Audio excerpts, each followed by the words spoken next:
So there's a ton of talk about childhood trauma, about, the things that impact us and the programs that we learn as children in our youth, and how that creates who we are, or who we believe ourselves to be. And the reality of all of it is that the personality, any of our personalities, is nothing more than a persona. And what is a persona? A role that we are playing. And this role that we are playing of the identity of self is what we choose it to be. Yes, there are feelings that we have. There are, our belief structures, the things that we like, the things that we don't like. Absolutely. But still, the majority of what we like, we don't like, the way we think about things, the fears that we have, outside of falling off of a building or, loud noises, all other fear is taught. Interesting. But so science says. So it says. But we get trained, for the most part, to become who we are.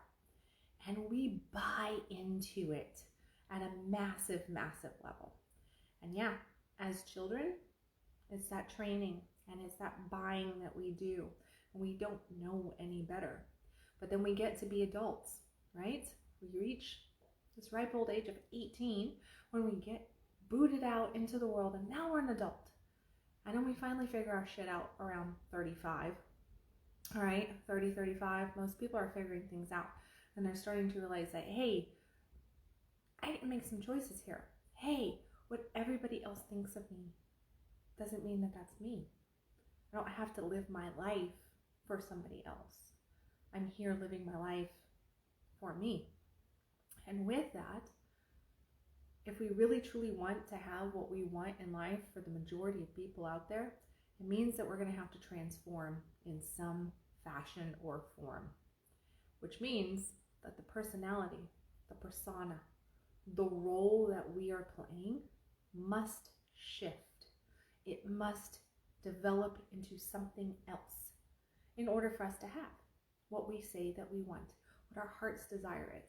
A lot of manifestation teachings talk about, and even biblical teachings or self-improvement teachings, a lot of teachings talk about, following your heart, doing what is that purpose-driven, that calling that you have in life.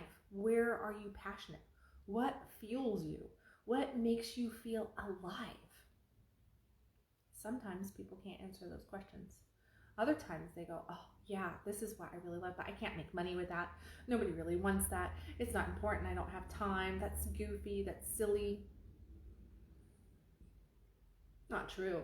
If it's from your heart, then there's a reason why it's been placed there. Maybe it's not your financial calling, but there is a service there for you. That service is that creative energy, okay? And for us to really truly tune in, tap into that creative energy, it means that we have to know who we truly are at our core. But how do we do this when all of our fears, our programs, our patterns, our very existence, identity has been sold to us by life, by the people in it? Bless them, because the majority are that they're just trying to support us. They're not doing it with any evil intentions. But then there is the society programs, right? Oh, you must fear this. Oh, you must act this way. Oh, you must be this way, right? Don't be too happy. Don't be too sad. Don't be too boisterous. Don't think too much of yourself. I love that one. Don't think too much of yourself. What are you? Got a big head there. Think a whole lot of yourself. Damn fucking right you should think a whole lot of yourself. Nobody else is going to. Okay? I'm not talking about the pride that makes you think that you're bigger and better than anybody else. I'm talking about self-confidence. I'm talking about knowing who you are and being proud of the things that you have accomplished. There's absolutely nothing wrong with feeling good about who you are. Aren't you more likely to do good in the world if you feel good about yourself? If you feel love in your heart? Yeah, probably. So today's message, I'm going to try to keep this as short and sweet as I possibly can, but we all know how I roll. The reality is that your identity is not serving you. Any of us. Our identity does not serve us. It does not serve what we want to achieve as human beings. It does not serve what our heart's desire is. If it was serving us, we would see more success in achieving our goals, our desires in life for more people. But there's a fraction of the population that actually makes their dreams a reality. Fraction. And I'm going to put in a clause right now for anybody who wants to take this to a negative path of like, oh, well, people who are doing these bad things over here, they're making their dreams come happen. I'm not talking about those people. I'm talking about the good-hearted people here. I'm talking about the people that choose light, choose goodness, okay? I don't work with those fools over there that choose evil, okay? All right? This conversation is going out to people who want to improve themselves, who want to be good people, who want to do good deeds, good works in our world and show the fuck up as a good person. Because if more of us were doing good, if more of us were truly tuned into who we really were and living by our heart's desires, we would see a positive impact at a great mass in our world, on this earth. But the reality is that even for us good people, and I've recently, over the whole COVID time, I actually did good for like a year of COVID.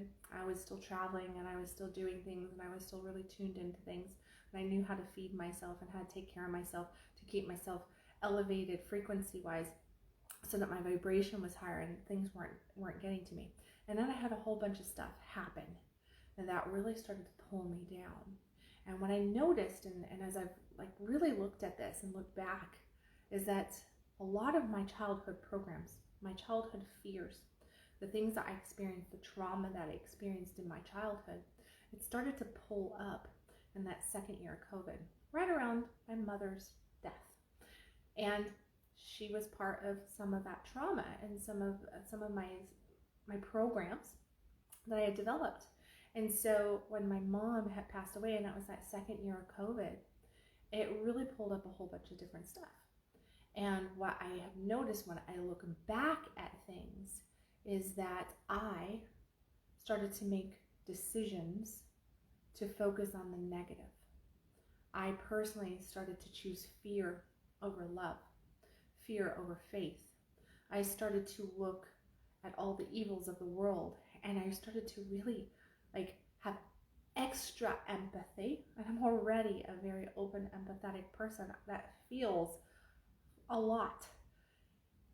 But I put down my boundaries on that. I stopped guarding myself. I stopped guarding my heart. And I really just let myself be taken over by that negativity, which could be the evils of the world. So what ended up happening was all this good that I was putting out in the world, all these workshops that I was doing, all these people that I was touching their lives, thousands of people through workshops and one-on-ones and in different ways. My light started to do this. And over the course of time, I didn't even have the energy really to put out content. And I'm a fucking content machine. Like when I'm going. Like I love writing. I love doing live streams. I love teaching classes. I love seeing people's lives transform and them evolve and them achieve their dreams and their goals. Like there's nothing better. It is just amazing.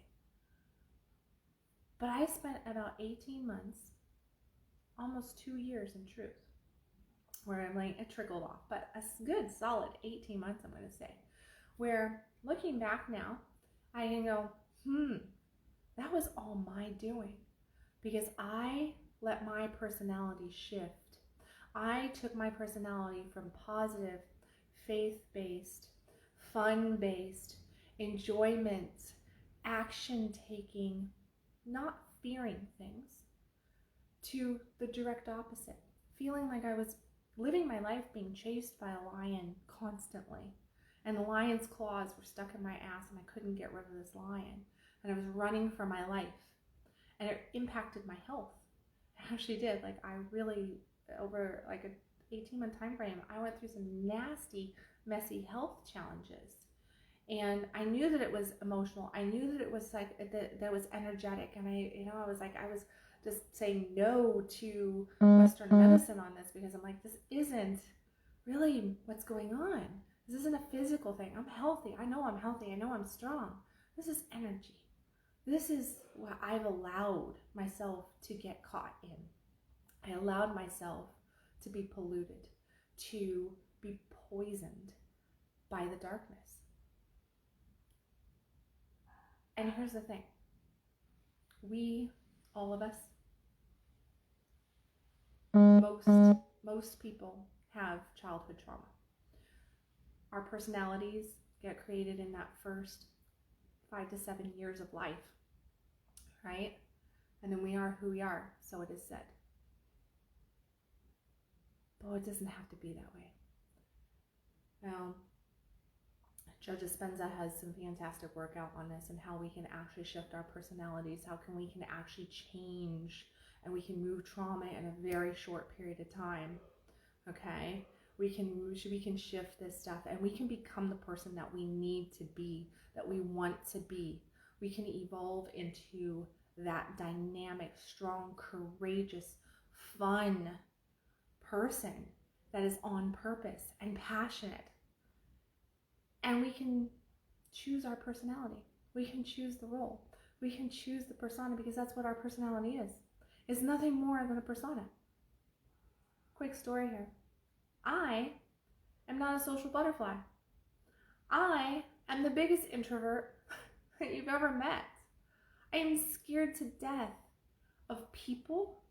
I am scared of confrontation. I am not a person that actually thrives in front of the camera or with a lot of attention.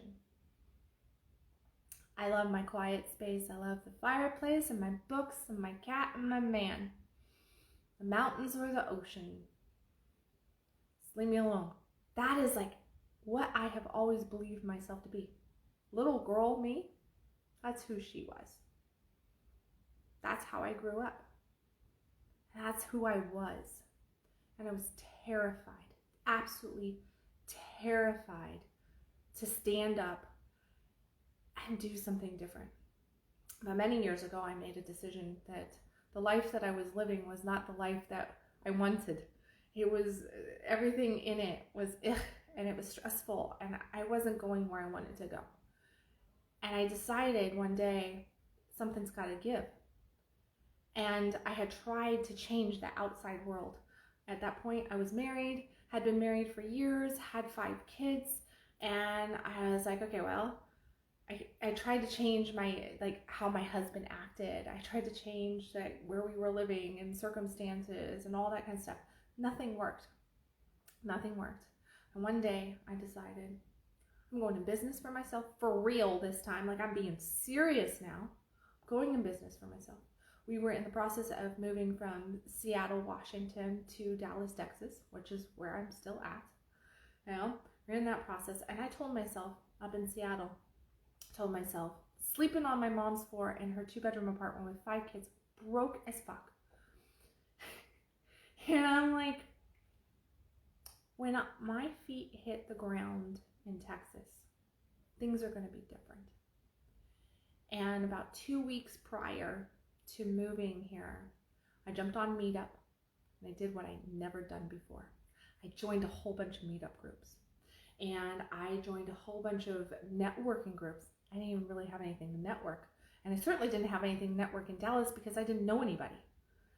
But I told myself, I'm going to go out there, and I had my hair, its natural color, which is brunette, but I always felt muted as brunette.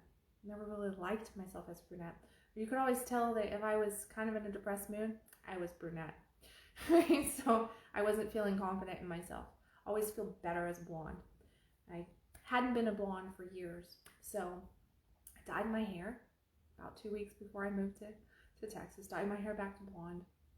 And I went and I bought some clothes because I wanted to have just a little bit new vibe going on coming in Texas. I joined all these meetup groups, and like on day 5 of hitting the ground in Texas, I had myself at meetup groups, and I was doing the scariest thing on the planet. I was giving a 30-second elevator speech to random strangers about who I was.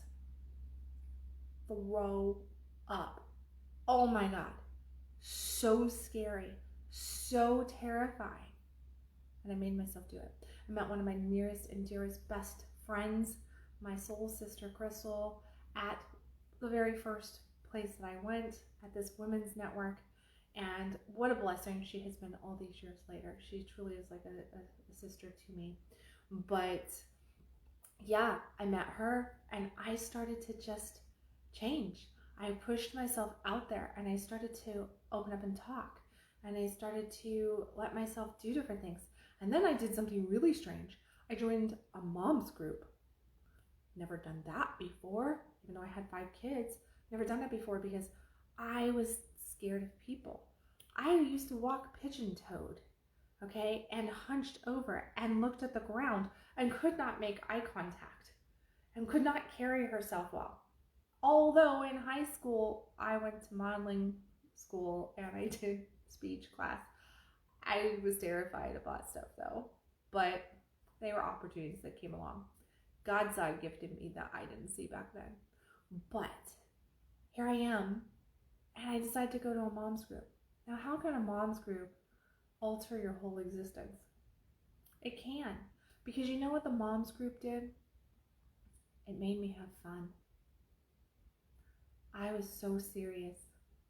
So serious. I thought that I had to be this, immaculate house, have my kids consistently orderly, everything done, not a hair, a mess on their head, everything. Like I was that mom, bleaching her baseboards and tidying up constantly. And I lived in this state of stress. And not one thing I was doing was for me. And that wasn't even my personality. I was told that it was my personality. Oh, you're a Virgo, so you're this way and you're that way and blah, blah, blah, blah, blah. Am I organized? Sorta. Am I clean? Yes. I do like a clean house. I do like things in their place for the most part. I do not like chaos. But this whole trying to man my children and shove them in boxes that I was creating so that they fit into society, however society said, that never felt right. No. I learned in that mom's group how to have fun through pajama parties and too many martinis and some really awesome spoon nights. If anybody's familiar with the spoon game, the card game with spoons, it's a hoot. Definitely suggest you check it out if you're not familiar.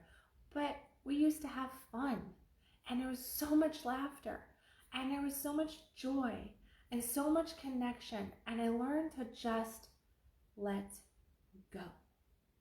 To let go. And I stopped worrying about all these little things that I was trying to control, that my personality had been programmed to control. Try to control the outcome. Try to control the outcome. Try to control the outcome. Ignore the moment, this beautiful, precious, present moment, and try to control the outcome. And that's what a lot of our personalities are doing. They're serving us to control outcomes that we can't control. But what we can control is how we're showing up in any given moment. And we don't have any obligation to anybody on this planet to not shift, to not evolve, to not change. Those programs from our childhood, we get to choose as adults who we are. We get to choose how we show up. We can say all damn day long, oh, but this happened over here, this happened over here, this happened over here, but you just don't understand. I have trauma, I have drama, I have this, I went through that, I went through this. Yeah. I've worked with thousands, literally thousands of trauma patients on these topics. Some of the stories, I could tell you some real nightmare stories that would shatter your heart that I have heard from people. And you know what? Every one of us human beings has our own cross to bear. We all have our own trauma. It is our responsibility as adults to shift it, to move through it, to rise above it, to forgive ourselves in it, and to know that we are valuable, to know our worth, and to let our hearts be seen, even though we went through that trauma. To let that trauma become a blessing, because in that trauma, we have found who we really are. We have found our courage. We have found joy and laughter again, because we've gone through that hard work. We've walked through that valley.